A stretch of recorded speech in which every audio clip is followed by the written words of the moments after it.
Today I am going to switch out my rods and reels to extend the life for the summer. This pole setup I have right here, I paid $10 for it, as you can see, from the Salvation Army 2 years ago. Rod itself is a really good rod for my kayak, but the reel is totally shot after 2 years. Right now, this screw for the reel is totally tight, and as you can see,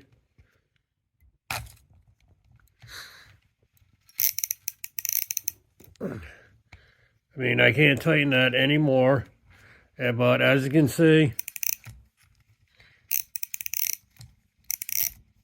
there is drag. If I just give this a little bit of a turn, it will not reel line at all.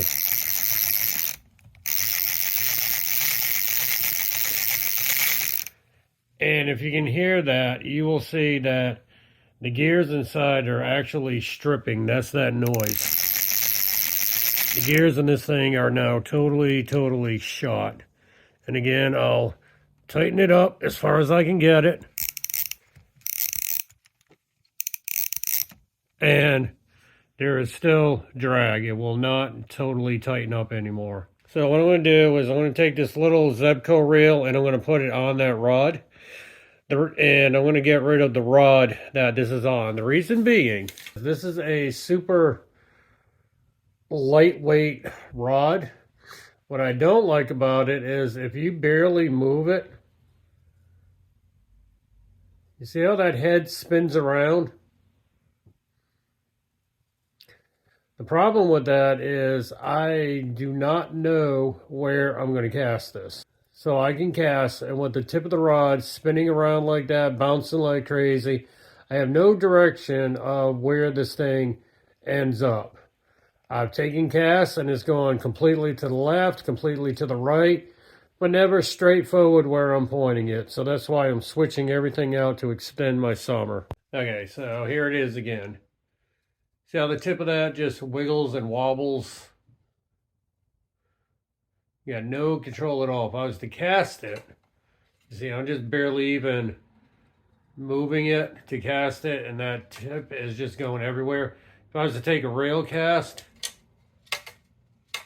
see how it's just wiggling and wobbling and got no actual control where this thing will end up. I have casted, it's gone totally to the left, totally to the right. Never where I'm pointing this thing. And even if I go sideways, if I take a cast sideways, all right, I'll do it slow. See how it loops? It circles. If I was to really cast it sideways, see how it, I don't know if you can pick this up, but you see how it just decides to go where it wants to. So we got switched out, and as you can see, this thing has definitely had some use. We got some paint missing on it, got some scuff marks and everything. The good news is it actually balances quite well. That's perfectly level. So this will be a good little setup. Not bad for recycling a bunch of used gear that I had, extend my summer out more before I have to buy a new pole. So you like my shirt? This pretty much sums up my entire existence when I'm outside of work. Hunting, fishing, shooting, and then the only thing missing on here is camping and a little bit of mountain biking. But this pretty much sums up my life. I picked this up at Big Bear Hunting and Fishing in Glocester, Rhode Island. It's a small little shop that specializes in hunting, fishing, locally made ammo, and locally made worms by Cody's Custom Fishing Lures. So yeah, pick up some swagger from them, but this thing is like super soft. So today I was either going to head out saltwater fishing or actually take the kayak out and do some bass water fishing. Unfortunately, it is calling for scattered thunderstorms all day long and potential for severe thunderstorms. So I'm not really going to drive an hour down to the coast for severe thunderstorms, and I'm definitely not setting out in the kayak. So what I'm going to do is I am going to head out, do some bass fishing, local pond hopping in my area, and see what we're going to catch. While I was at Big Bear hunting and fishing today, I also picked up some new baits. These are Cody's custom baits. This is an egg worm. We're going to try that out, see if any bass or what we can get to bite on it. So I got it in the orange.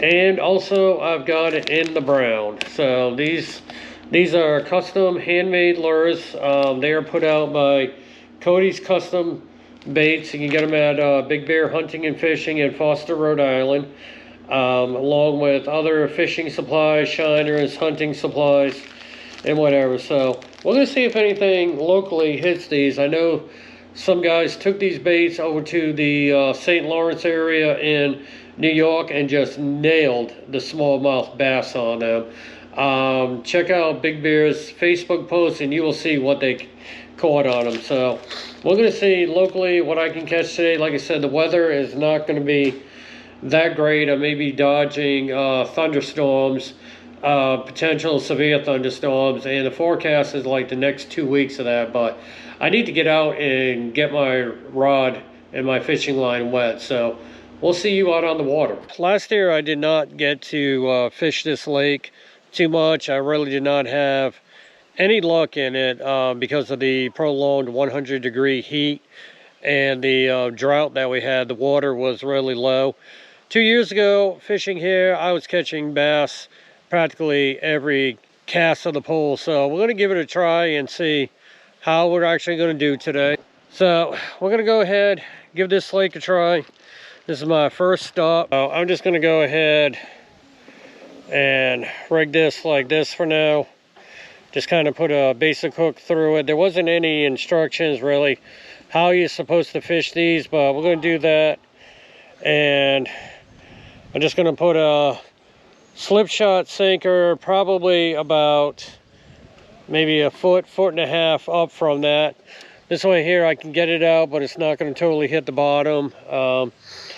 Also, if you hear any language in this video, please excuse it. There's a pontoon boat and a bunch of teenagers on it that are a little bit rowdy and swearing, so just kind of excuse that. But let's go ahead and give this a cast. I wish I could show you the action in the water on this, but with the ripples in the water and this little breeze kicking up, really cannot see how the worm is going to react on camera. Still waiting for my polarized filters to come in from Amazon.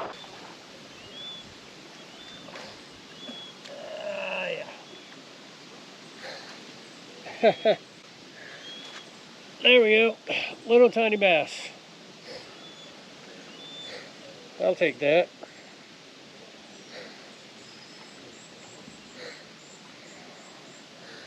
I'll definitely take a little tiny bass. Alrighty. First one. Alrighty guys, I just had another one, but he flopped off. Man, that would have been two. But yeah, unfortunately, he flopped off. See if I can get him to come back. Went ahead and took the weight off for now. I'm just letting the thing kind of free sink and free swim. They're light, so I can't get the distance out of them. I got one following it in, but no, he didn't want to commit to it. Alright, looks like it might be possible I got another one on. See if he still got it. Oh yeah, I feel him. No! Pulled it right out of his mouth. Pulled it right out of his mouth.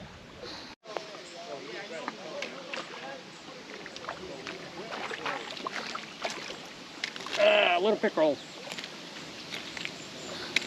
Little pickerel.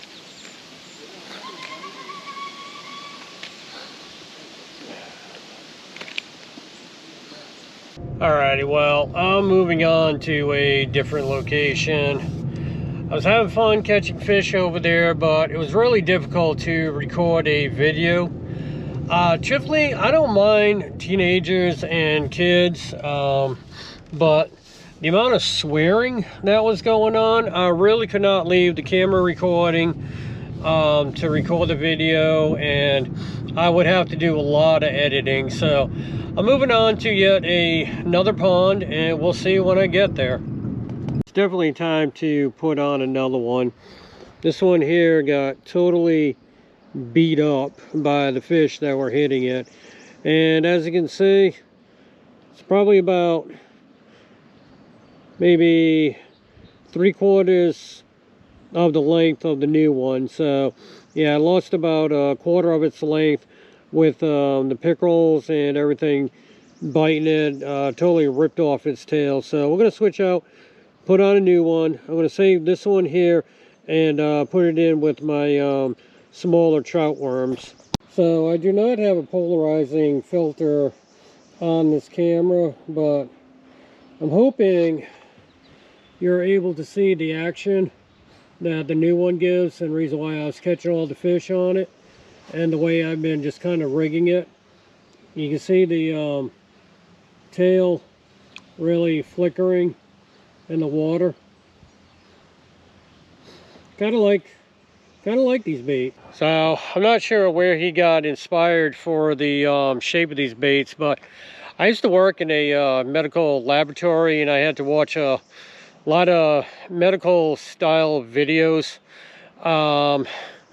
back when I had my medical IT career, and truthfully they look like something that would pretty much invade your intestines, like a tapeworm or something. But yeah, I mean, the head and the tail on it give really good action. So put a fresh one on and we'll see what we can catch with that. Like I said, the other one, the tail got bitten off, and now it looks like a beetle spin without the spinner. So I'm going to save it to use with my smaller trout worms. See, somebody pretty much got sick of the same thing I was getting sick of, all the amount of litter over here, and finally decided to put a makeshift trash can.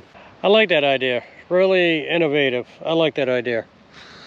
The shoreline definitely looks much cleaner than the last time I've been here. Looks like I got a bite.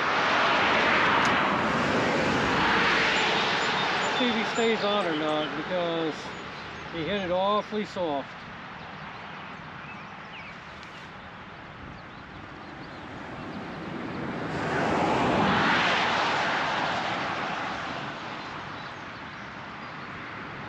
Nope. It was definitely a camera.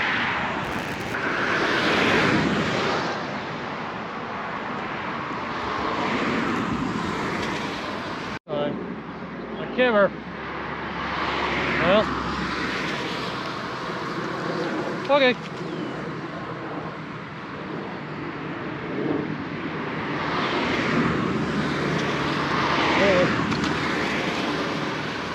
Okay, a camera. I was hoping for something bigger, but it was a camera.